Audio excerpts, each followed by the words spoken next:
Assalamualaikum warahmatullahi wabarakatuh. Alhamdulillahirabbil alamin. Nahmaduhu wa nasta'inuhu wa nastaghfiruhu wa nastahdihi wa natubu ilaihi wa na'udzu billahi min syururi anfusina wa sayyiati a'malina. May yahdihillahu fala mudilla lahu wa may yudlil fala hadiya lahu. Asyhadu an la ilaha illallah wahdahu la syarika lah wa asyhadu anna Muhammadan abduhu wa rasuluh. Amma ba'du. Ikhwatan al-kiram rahimani wa rahimakumullah. Kebahagiaan adalah sesuatu yang dicari setiap orang, baik tua maupun muda, baik anak kecil maupun dewasa. Cuma permasalahannya, hari ini yang namanya kebahagiaan itu dalam pandangan seorang muslim itu sudah mulai bergeser. Indikatornya itu sudah mulai bergeser. Ada sebuah riset di UGM. Jadi berdasarkan riset tersebut disimpulkan bahwa mayoritas penduduk Indonesia kalau ditanya masalah kebahagiaan itu kebanyakan berkaitan erat dengan masalah sosial. Masalah sosial. Maka wajar persepsi di kebanyakan benak manusia kalau ditanya tentang kebahagiaan, rata-rata yang menjawab punya anak keturunan.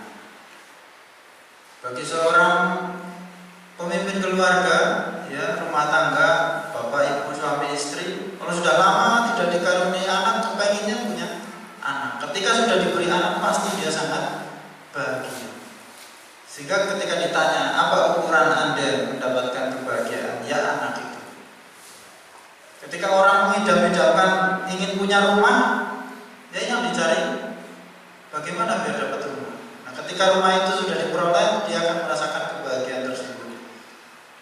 Demikian pula ya bisnis, demikian pula investasi masa depan baik untuk dirinya sendiri maupun untuk anak keturunannya.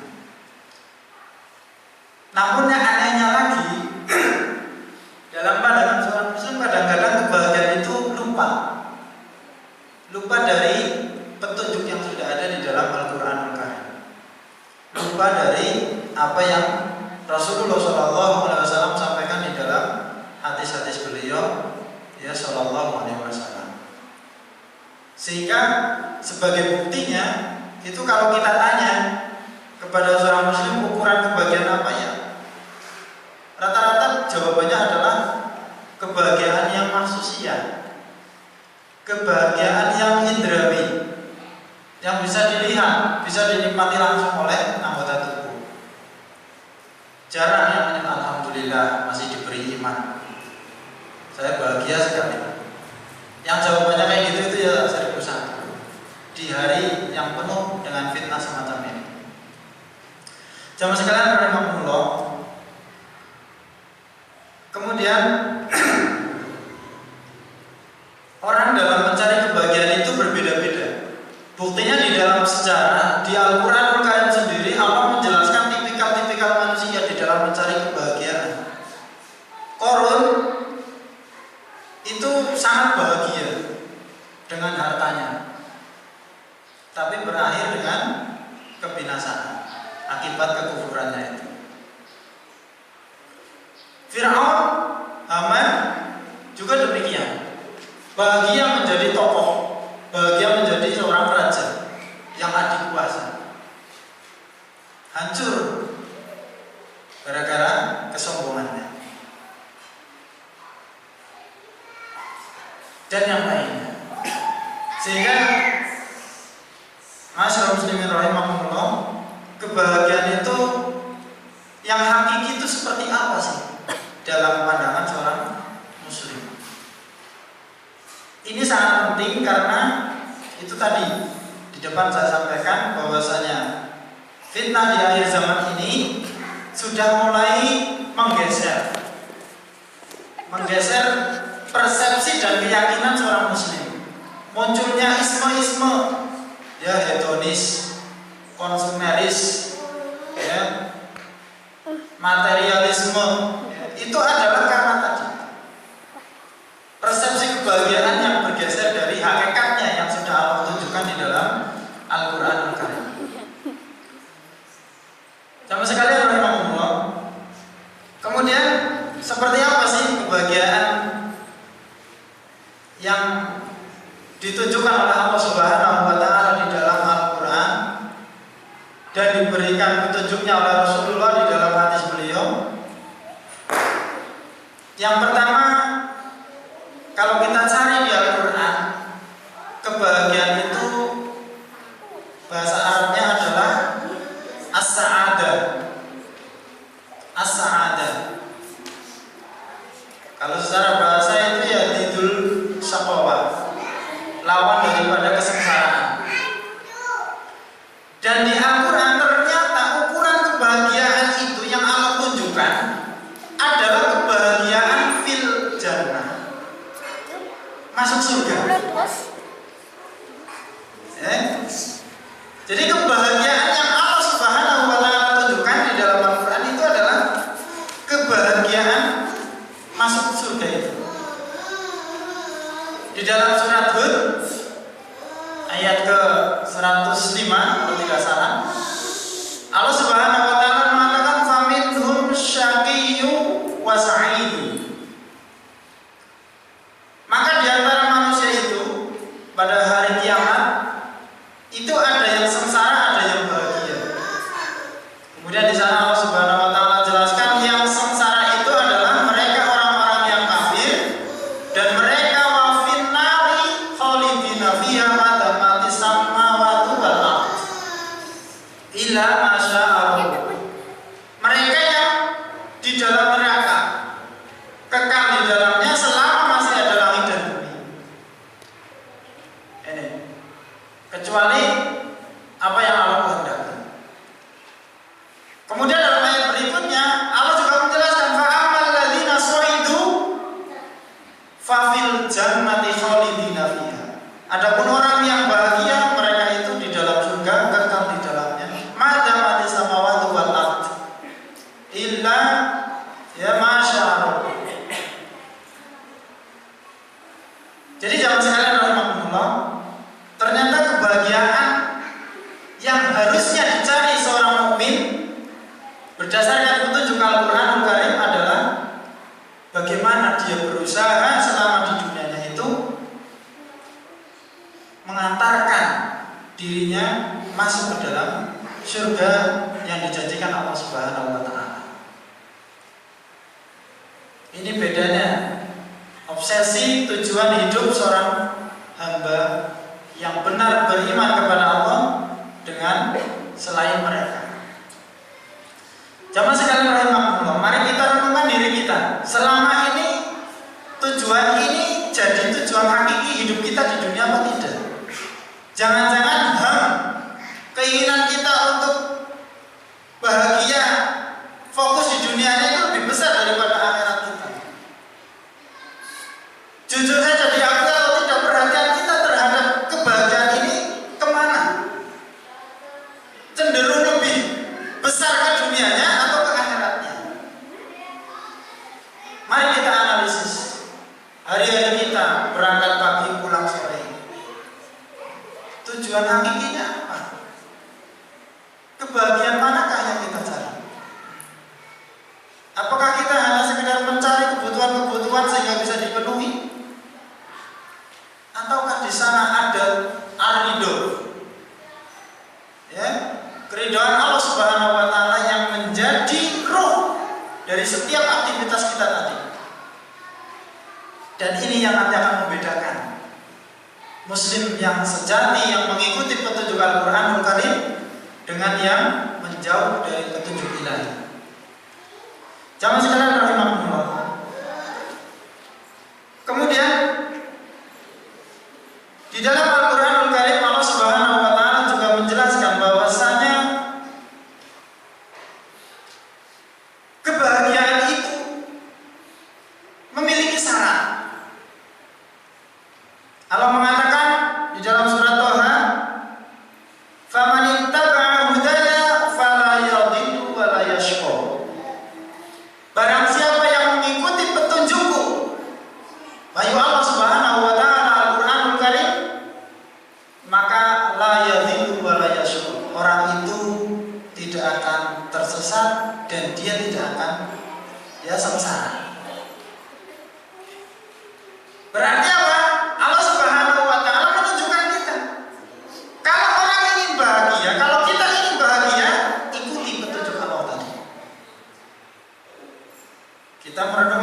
ini bulan Ramadan. Di luar bulan Ramadan bagaimana?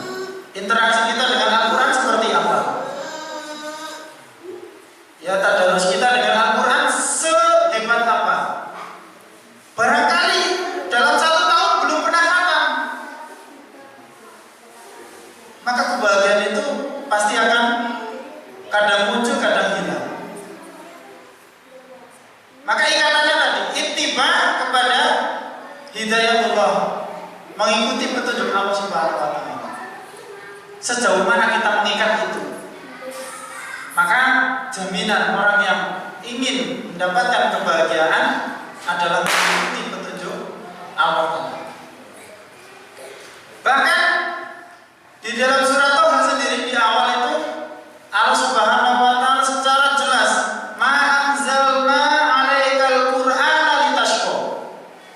Kami tidak menurunkan kepada Muhammad Al-Quran ini litashqa, agar engkau susah. Berarti apa? Mafhum mukhalafahnya, orang yang mengikuti Al-Quran pasti dia akan bahagia. Sebaliknya, siapa yang berpaling dari petunjuk Al-Quran pasti dia akan sengsara. Masih di dalam surat Thaha, "Faman a'rada 'an dzikri fa inna lahu ma'isyatan dhanka." Barang siapa yang berpaling dari Al-Quran, ya dari mengingat Allah Subhanahu wa Ta'ala, maka orang itu ya fa inna lahu, ya berhak, lahu itu lamnya itu lam istiqomah. Orang itu berhak memperoleh kehidupan yang sempit. Bahkan di dalam ayat yang lain, doyikon haraja, kesempitannya itu ya sangat menyusahkan. Ini gara-gara berpaling dari hidayah Allah Subhanahu wa Ta'ala. Maka jamaah sekalian rahimahullah, ya carilah kebahagiaan itu dengan mendekat kepada petunjuk Allah Al-Qur'anul Karim. Jangan sampai Al-Quran itu terlepas dari tangan kita. Bahkan kadang kita sibuk dengan yang namanya benda seperti ini. Diakui atau tidak, secara jujur, hati kita kalau ditanya seberapa sering Anda menyentuh benda seperti ini daripada mushaf, tentu berbandingnya sangat jauh. Kecuali ini dipakai untuk yang bermanfaat. Jadi jamaah sekalian rahimahullah, ya semakin banyak fasilitas teknologi ternyata ya tidak membantu manusia bahagia. Yang membantu manusia menjadi bahagia adalah kembali kepada Al-Quran itu tadi. Diikuti semua pesan-pesan moral yang ada di dalam Al-Quran, dipahami, kemudian ditadaburi serta diamalkan. Itu kebahagiaan yang Allah janjikan bagi orang yang mau mengikuti petunjuk Al-Quran. Jamaah sekalian rahimahullah, kemudian berikutnya seperti apa Rasulullah SAW memberikan petunjuk tentang bahagia ini. Dalam sebuah hadis yang diriwayatkan oleh Sa'ad ibnu Abi Waqqas radhiyallahu anhu, Rasul sallallahu alaihi wasallam beliau bersabda, arba'un minas sa'adah, 4 hal yang menjadikan manusia itu bahagia. Yang pertama kata Rasul sallallahu alaihi wasallam, al-mar'atus sholihah, wanita yang soleh, istri yang solehah. Berarti ini tidak hanya istri. Kalau istri yang ngomong ya berarti suami yang soleh. Ini harus bergabung. Makanya penting menciptakan keluarga yang sakinah, mawaddah, warahmah. Ya. Ini penting menciptakan itu. Harus ada kesepakatan suami istri untuk menciptakan kesalehan di dalam rumah tangganya. Kalau dalam sebuah rumah tangga mar'ahnya solehah, ya, suaminya soleh, itu pasti kebahagiaan dalam rumah tangga tersebut akan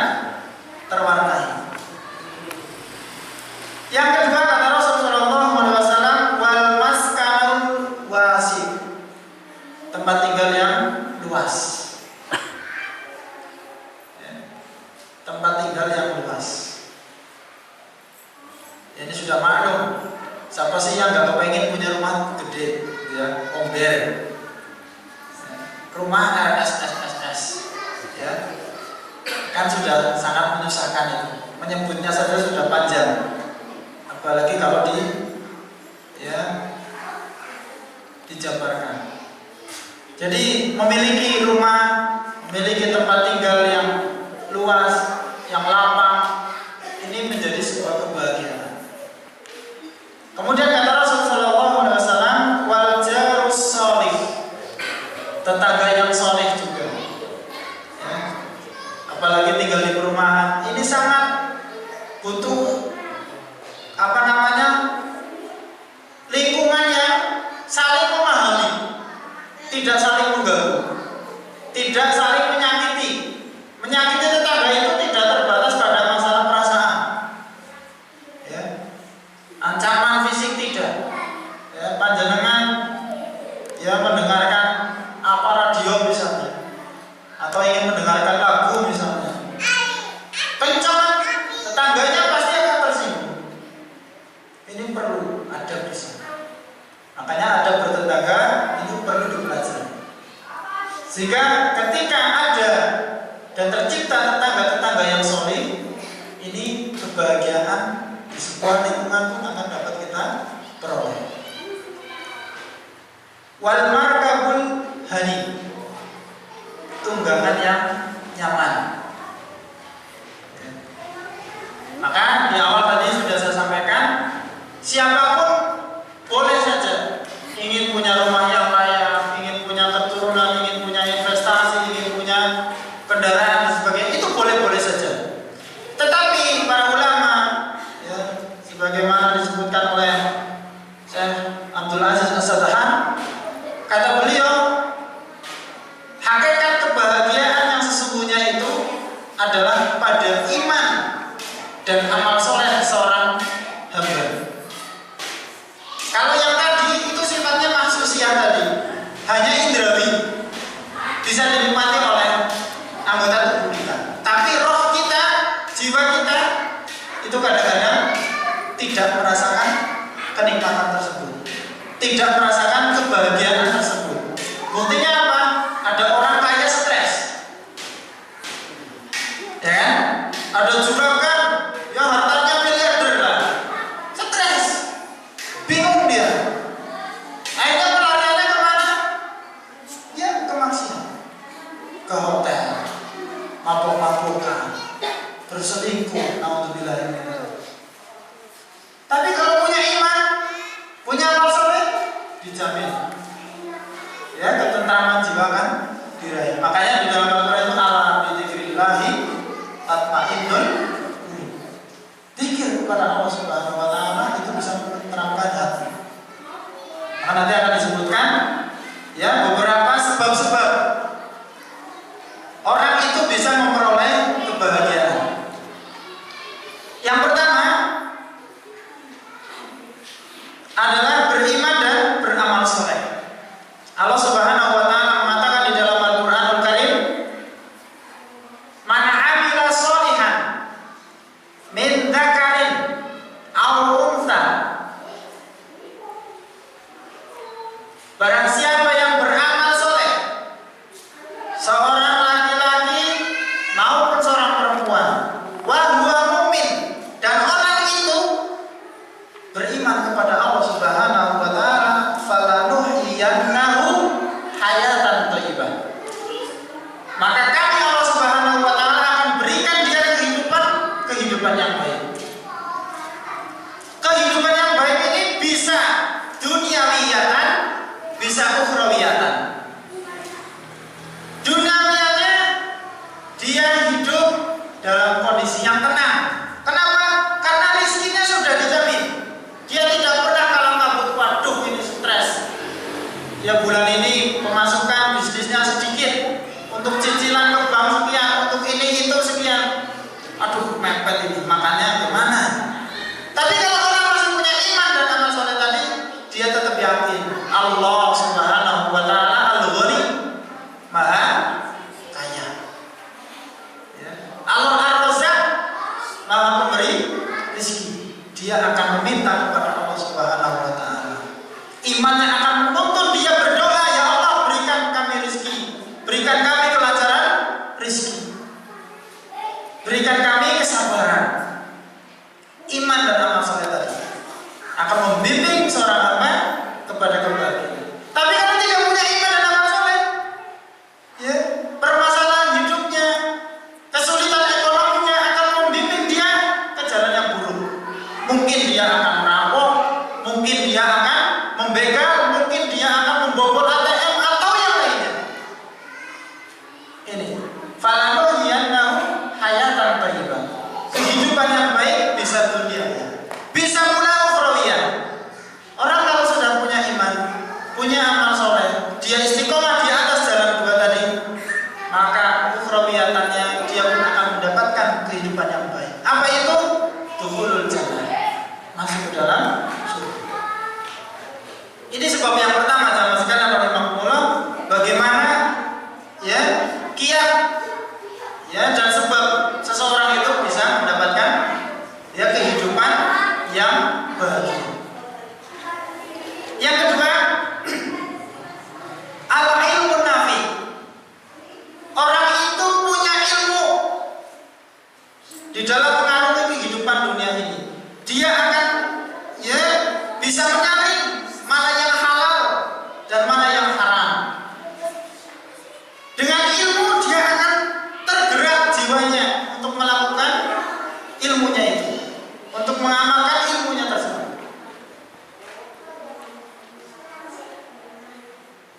Kita amati orang yang gak punya ilmu syar'i ini, kadang-kadang apa?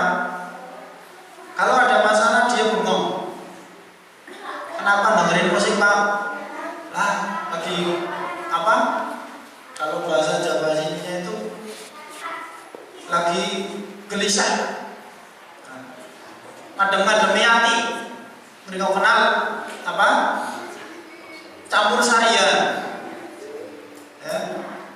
Padahal kalau dia punya ilmu syar'i pasti ya dengan masalah yang dia hadapi dia akan kembali kepada Allah Subhanahu wa taala. Rasulullah sallallahu alaihi wasallam dalam sebuah hadis mengatakan ya diriwayatkan oleh Aisyah ya, idza kana hazabahu amrun, ketika Rasulullah sallallahu alaihi wasallam ya sedang ditimpa masalah, fasolah. Rasul sallallahu alaihi wasallam itu mendirikan sholat. Coba jamaah sekalian rahimahullah, kita renungkan hadis ini. Kata Aisyah, idza kana hazabahu amrun fasolah. Ketika Rasul sallallahu alaihi wasallam mendapatkan musibah, sedang ada masalah, beliau itu mendirikan sholat. Ya, beliau mendirikan sholat. Kalau kita ada masalah gimana? Pak, Bu? Kalau kita sedang menghadapi masalah, kita bagaimana? Ya, kadang berdoa, kadang tidak. Kalau seorang perempuan biasanya bisa keprimen dia Pak. Ya, ini gimana ini? Tinggal nanti ini limit waktunya dan seterusnya. Tapi ketika dia mengikuti petunjuk tadi, ya, oh iya Rasulullah kalau ada masalah dia sholat, dia ikuti petunjuk itu, kebahagiaan akan dicari, akan dia peroleh. Jadi yang kedua, ya, orang akan bisa memperoleh kebahagiaan hidupnya kalau dia punya ilmu syar'i yang bermanfaat. Ya, punya ilmu syar'i yang bermanfaat. Sedang ditimpa kematian, bagaimana dia bersabar? Ilmu syar'i inilah yang menuntun dia. Dia sadar, dia ridho dengan qada Allah Subhanahu wa taala dan takdirnya. Yang namanya orang sudah waktunya mati mau bagaimana? Dia bersabar. Makanya Ibnu Qayyim al-Jauziyah rahimahullah taala dalam kitab beliau Al-Wabilus Thayyib mengatakan min alamati sa'adatil insan, tanda ya di antara tanda kebahagiaan seorang manusia, kata beliau ada 3. Yang pertama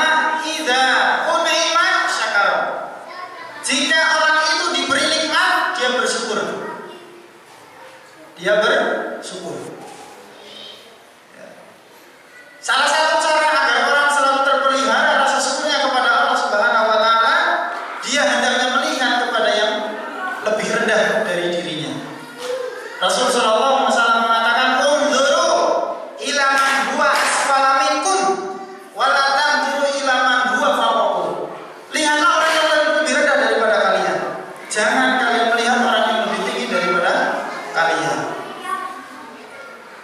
Orang akan berpikir dengan itu. Jadi yang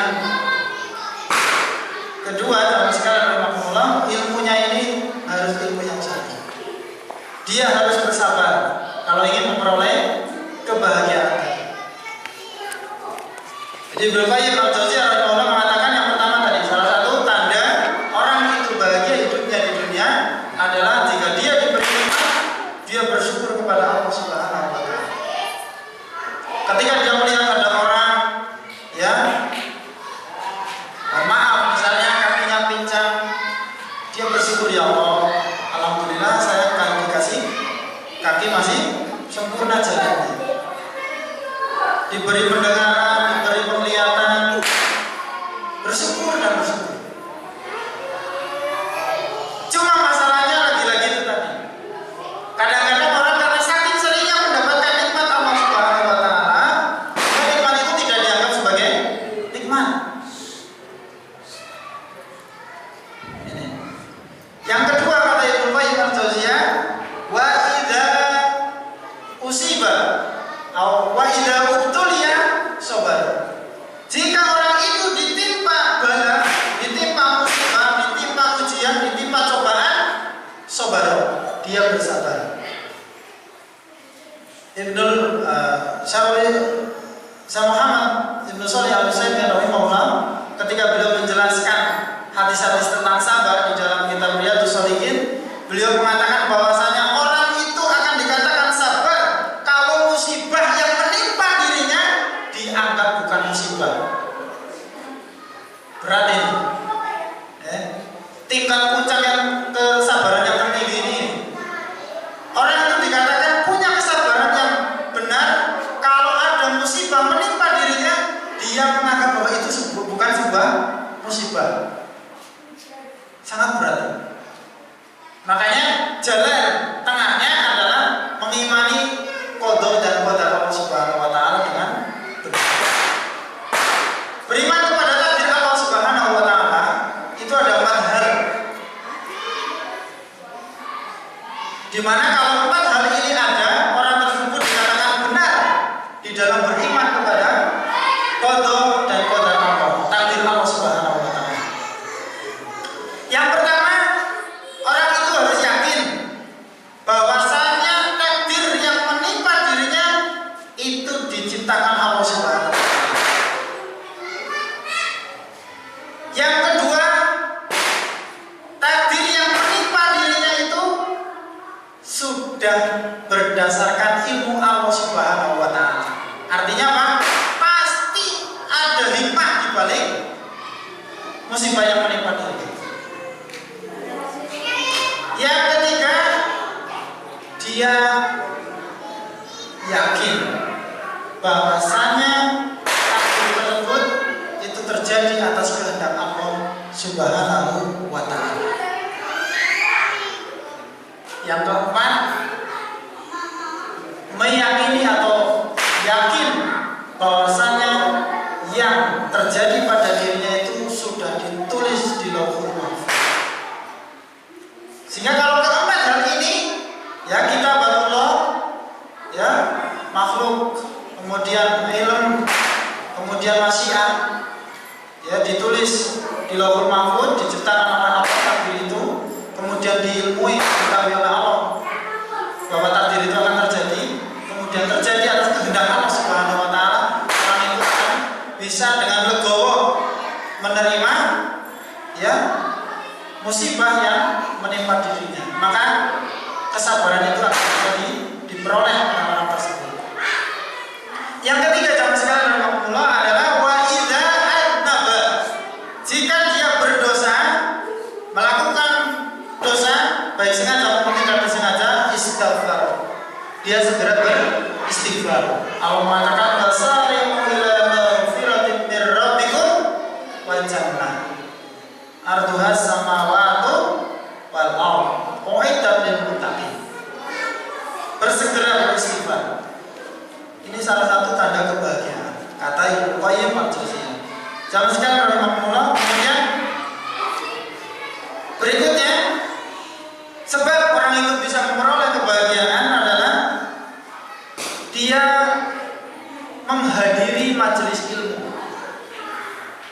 Artinya orang akan memperoleh kebahagiaan itu dengan apa? Thalabul ilmi.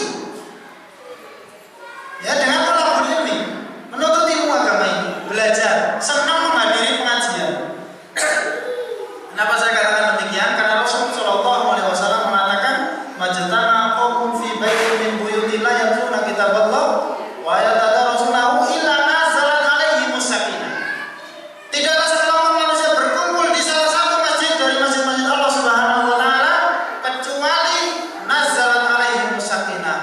Allah Subhanahu wa taala turunkan kepada mereka, jiwa mereka itu sakinah, ketenangan. Kenapa ada ketenangan di sana? Karena jiwa yang gundah gulana itu akan mudah ditegur oleh ayat-ayat Allah dan hadis-hadis Rasul Shallallahu Alaihi Wasallam. Kalau Anda sedang gelisah, sedang gundah gulana, sedang banyak pikiran, ya, kemudian Anda mencoba menenangkan diri dengan musik, maka itu hanya nisbi. Hanya nisbi. Kenapa? Mungkin Anda tenang saat itu, tapi ketika musik itu mati, Anda gak bakalan tenang lagi. Pikiran itu datang lagi, datang lagi, datang lagi. Tapi ketika Anda banyak pikiran, datang ke majelis ilmu, di sana ada apa tadzkirah, peringatan-peringatan, di mana agar kita ingat kepada Allah, ingat kepada kampung akhirat, kembali kepada Allah, bertobat dan seterusnya. Ketenangan itu akan datang. Oh iya, ternyata hakikat hidup di dunia ini adalah untuk menghamba kepada Allah Subhanahu wa taala. Kemudian yang terakhir, salah satu sebab orang itu akan memperoleh kebahagiaan hidup adalah dia berusaha menyambut dengan gembira apa? Melakukan ketaatan. Ya, melakukan ketaatan. Dan ibadah-ibadah kepada Allah Subhanahu wa taala. Ya. Dan ibadah-ibadah kepada Allah Subhanahu wa taala. Kenapa? Karena Rasulullah SAW dalam sebuah hadis yang diriwayatkan oleh Anas bin Malik radhiyallahu anhu, ya, di dalam Imam Ahmad, Musnad Imam Ahmad, kata Rasulullah SAW, "Inna minan nasi unasan." Di antara manusia itu ada orang-orang yang mafatihu, ya, bil khair maghaliqu lisyarr. Mudah sekali melakukan kebaikan-kebaikan, dia mudah berhenti juga dari melakukan keburukan. Tetapi kata Rasul juga, wa inna minan nasi unasan, ada sebagian manusia yang dia itu mafatihu lisyarr maghaliqu lil khair. Dia mudah melakukan kejelekan, mudah sekali berhenti dari melakukan kebaikan. Kemudian kata Rasulullah SAW, "Fatuba liman ja'alahu Allahu baina yadayhi mafatihu lil khair maghaliqu lisyarr." Berbahagialah orang yang Allah jadikan di hadapan dirinya, ya, mudah melakukan kebaikan, mudah berhenti dari melakukan kejelekan. Maka kalau ada kebaikan di depan kita, jangan kita sia-siakan. Jangan kita sia-siakan. Sore hari pulang kerja, ya, dengar masjid Utsman bin Affan ada pengajian menjelang buka, datang, ada kebaikan di sana. Kalau di rumah ngapain coba? Nonton TV, leha-leha, dapat apa? Jaminan bahagia kan di sana? Tidak. Jaminan pahala? Tidak. Datang ke majelis ilmu, itu yang jelas ada jaminan pahala, jaminan kebahagiaan, jaminan ketenangan yang Allah Subhanahu wa taala dan Rasulnya Shallallahu Alaihi Wasallam janjikan. Jamaah sekalian rahimakumullah, sehingga salah satu jalan sebab orang itu bisa memperoleh kebahagiaan di dalam hidupnya, dia berusaha dan bersegera melakukan ketaatan-ketaatan. Jangan disia-siakan. Kalau ada kebaikan di depan kita, segera kita jemput kebaikan itu. Jangan kita sia-siakan. Ya, jangan kita sia-siakan. Jamaah sekalian, kemudian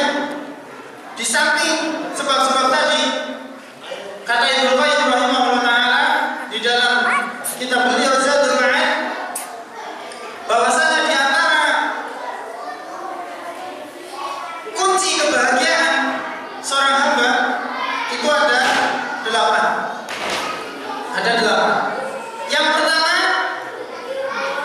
orang itu selalu mengikat hatinya dengan Allah Subhanahu wa taala, alias bertauhid. Imannya selalu dia pelihara. Yang kedua, dengan ilmu. Jadi orang itu akan bisa selalu terpelihara kebahagiaan hidupnya kalau dia punya ilmu, bekal ilmu syar'i, bukan ilmu duniawi. Kalau ilmu duniawi itu urusannya nafsi-nafsi, sendiri-sendiri.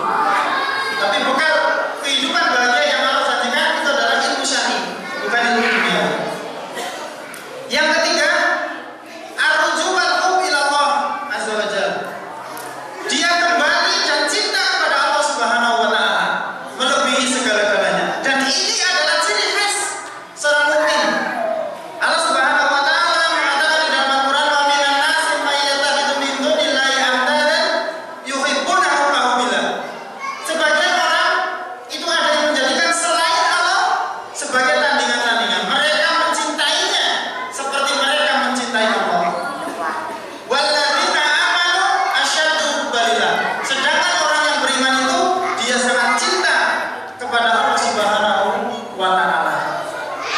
Maka bukti seorang hamba itu dia cinta kepada Allah sejauh mana dia bersegera melakukan amal soleh itu. Ada panggilan adzan, sholat subuh, sejauh mana kita bersegera itu. Jamaah sekalian rahmatullah, Rasul sallallahu alaihi wasallam mengingatkan dalam sebuah hadis riwayat Muslim. Kata Rasul sallallahu alaihi wasallam, "Badiru bil amal." Bersegeralah kalian beramal. Ya? Badiru bil amal. Bersegeralah kalian beramal. Kenapa kata Rasul sallallahu alaihi wasallam? Fitnah. Karena takut akan terjadinya fitnah pada saat itu. Taqita'il laili al-mudlim. Di mana fitnah pada zaman itu sangat gelap pekatnya. Kemudian Rasulullah SAW memberikan perumpamaan di sana. Ya. Wa yusbihur rajulu mu'minan wa yumsi kafiran. Ada orang pagi harinya muslim, sore harinya dia berbuat kufur. Wa yumsi rajulu mu'minan wa yusbihu kafiran. Ada seorang yang sore harinya dia mukmin, dia muslim, pagi harinya dia berbuat kekufuran. Ini maka kita harus bersegera melakukan amal sebelum fitnah-fitnah itu muncul di tengah-tengah kita. Jadi bersegera melakukan kebaikan itu adalah salah satu tanda bukti cinta kita kepada Allah Subhanahu wa taala. Kemudian yang keempat, jamaah sekalian rahmatullah, adalah dawamul dzikri. Selalu berzikir kepada Allah Subhanahu wa taala. Ini yang kemarin sedikit saya singgung pada saat kuliah subuh. Jadi orang yang selalu berzikir kepada Allah dia akan merasakan kebahagiaan. Kata Allah Subhanahu wa taala, "Ala bi dzikrillahi tatma'innul qulub." Berzikir kepada Allah itu menenangkan jiwa. Maka ya basahilah lisan kita dengan banyak berzikir. Ya, dengan banyak berzikir. Rasul sallallahu alaihi wasallam beliau beristighfar sehari semalam ya 70 kali. Dalam riwayat yang lain 100 kali. Kita beristighfarnya berapa kali Bapak Ibu sekalian? Kalau kita beristighfarnya 3 kali setelah sholat fardu, berarti 3 kali 5. Hanya 15 kali kita beristighfar sehari. Semalam Rasulullah 70 kali. Masih jauh kita. Dan orang yang paling bahagia di dunia ini adalah Rasul. Makanya wajar ketika seorang hamba dia jarang berzikir kepada Allah, dia akan merasakan kegelisahan jiwanya. Ya, kegelisahan hidupnya akan terlihat sekali. Ya. Ini maka dawamul dzikir. Berzikir kepada Allah itu adalah bagian ya untuk memperoleh kebahagiaan. Ya. Rasul sallallahu alaihi wasallam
Di antara jalan-jalan membersihkan